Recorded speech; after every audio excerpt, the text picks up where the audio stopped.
Search and Rescue Officers' Horrifying Stories, Part 1. I'm a search and rescue officer for the U.S. Forest Service, and I have some stories to tell. I wasn't sure where else to post these stories, so I figured I'd share them here.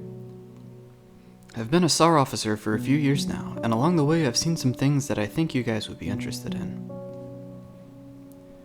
I have a pretty good track record for finding missing people. Most of the time they just wander off the path or slip down a small cliff, and they can't find their way back.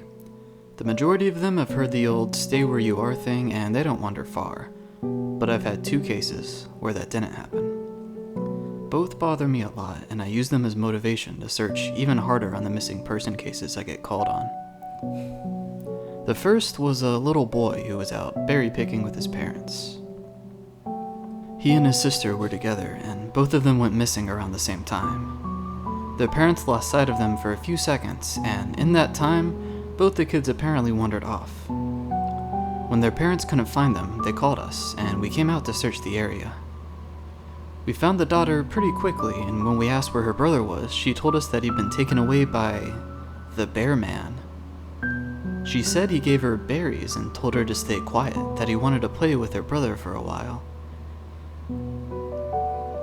The last she saw of her brother, she was riding on the shoulders of the bear man and seemed calm. Of course, our first thought was abduction, but we never found a trace of another human being in that area.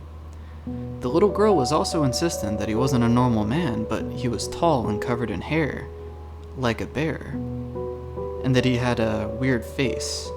We searched that area for weeks. It was one of the longest calls I've ever been on, but we never found a single trace of that kid. The other was a young woman who was out hiking with her mom and her grandpa.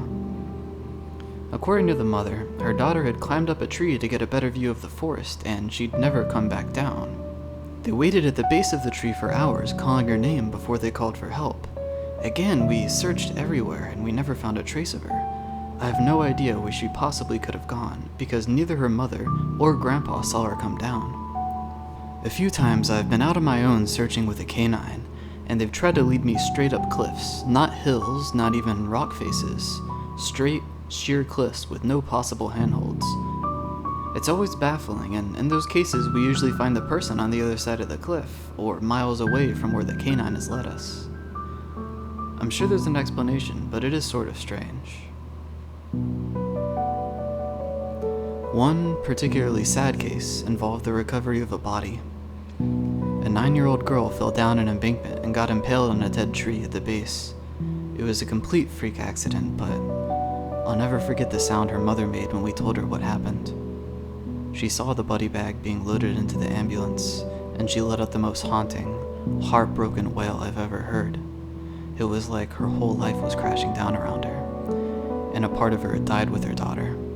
I heard from another SAR officer that she killed herself a few weeks after it happened. She just couldn't live with the loss of her daughter. I was teamed up with another SAR officer because we'd received reports of bears in the area. We were looking for a guy who hadn't come home from a climbing trip when he was supposed to, and we ended up having to do some serious climbing to get to where we figured he'd be. We found him trapped in a small crevice with a broken leg. It was not pleasant. He'd been there for almost 2 days, and his leg was very obviously infected. We were able to get him into a chopper, and I heard from one of the EMTs that the guy was absolutely inconsolable. He kept talking about how he'd been doing fine, and when he got into the top, a man had been there. He said the guy had no climbing equipment, and he was wearing a parka and ski pants. He walked up to the guy, and when the guy turned around, he said he had no face. It was just blank. He freaked out and then ended up trying to get off the mountain too fast, which is why he'd fallen. He said he could still hear the guy all night climbing down the mountain and letting out these horrible muffled screams. That story bothered the hell out of me, and I'm glad I wasn't there to hear it. One of the scariest things I've ever had happen to me involved the search for a young woman who'd gotten separated from her hiking group. We were out until late at night because the dogs had picked up her scent. When we found her, she was curled up under a large rotted log. She was missing her shoes and pack, and she was clearly in shock. She didn't have any injuries, and we were able to get her to walk back with us to base ops. Along the way, she kept looking behind us and asking why that big man with black eyes was following us. We couldn't see anyone, so we just wrote it off as some weird symptom of shock. But the closer we got to base, the more agitated the woman got. She kept asking me to tell him to stop making faces at her. At one point, she stopped and turned around and started yelling into the forest, saying that she wanted him to leave her alone. She wasn't going to go with him, she said, and she wouldn't give us to him. We finally got her to keep moving, but we started hearing these weird noises coming from all around us. It was almost like coughing, but more rhythmic and deeper. It was almost insect-like, and I really don't know how else to describe it. When we were within sight of base ops, this woman turns to me, and her eyes are about as wide as I can imagine a human could open them. She touches my shoulder and says, "He says to tell you to speed up. He doesn't like looking at the scar on your neck." I have a very small scar on the base of my neck, but it's mostly hidden under my collar, and I have no idea how this woman saw it. Right after she says this, I hear that weird coughing right in my ear.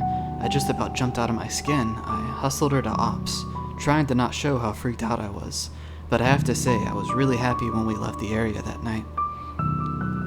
This is the last one I'll tell, and it's probably the weirdest story I have. Now, I don't know if this is true on every SAR unit, but in mine it's sort of an unspoken regular thing we run into. You can try asking about it with other SAR officers, but even if they know what you're talking about, they probably won't say anything about it. We've been told not to talk about it by our superiors, and at this point we've all gotten so used to it that it doesn't even seem weird anymore. On just about every case, when we're really far into the wilderness, I'm talking 30, 40 miles, at some point we'll find a staircase in the middle of the woods. It's almost like if you took the stairs in your house, cut them out, and just put them in the forest. I asked about it the first time I saw some, and the other officer just told me not to worry about it, that it was normal. Everyone I asked said the same thing. I wanted to go check them out, but I was told, very emphatically, that I should never go near any of them. I just sort of ignore them now when I run into them because it happens so frequently. I have a lot more stories, and I suppose if anyone's interested, I'll tell some more tomorrow. If anyone has any theories about the stairs, or if you've seen them too, let me know. Thank you for watching. Make sure to leave a like and a comment for the algorithm. I hope you have a spooky night.